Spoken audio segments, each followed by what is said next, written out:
ఇక్కడ మనం గమనించినట్లయితే చెట్లు జంతువులతో ఆహ్లాదకరమైన ప్రదేశాన్ని మనం చూస్తున్నాం. ఇక్కడ జంతువులు హాయిగా జీవిస్తున్నాయి. సోలార్ పవర్ వల్ల ఇక్కడ ఉన్న చెట్లు జంతువులు పచ్చదనంతో నిండి ఉన్నాయి.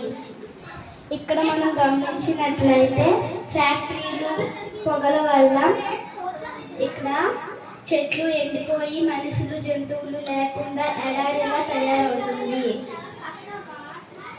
ఇక్కడ ఫ్యాక్టరీల నుంచి వచ్చే నీరు అనేది కాలుష్యంతో మారుతుంది.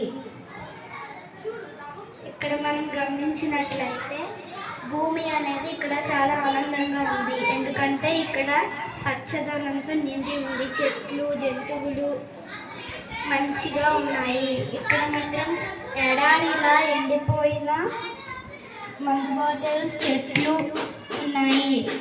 ఇక్కడ ఫ్యాక్టరీలు వాడడం వలన పొగ వచ్చి ఇది మొత్తం కాలుష్యంగా మారుతుంది.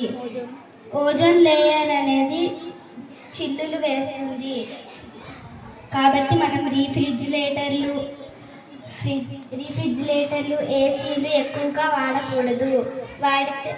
వాడితే మన ఓజోన్ లేయర్ని చిల్లులు వేసి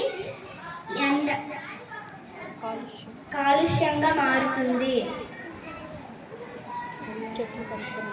చెట్లు పెంచడం వల్ల మనకి భూమి అనేది ఆనందంగా ఉంటుంది. చెట్లు పెంచకపోతే ఎడారిలా ఫ్యాక్టరీలు పొగలతో నిండి ఉంటుంది. Thank you everyone for giving this golden opportunity.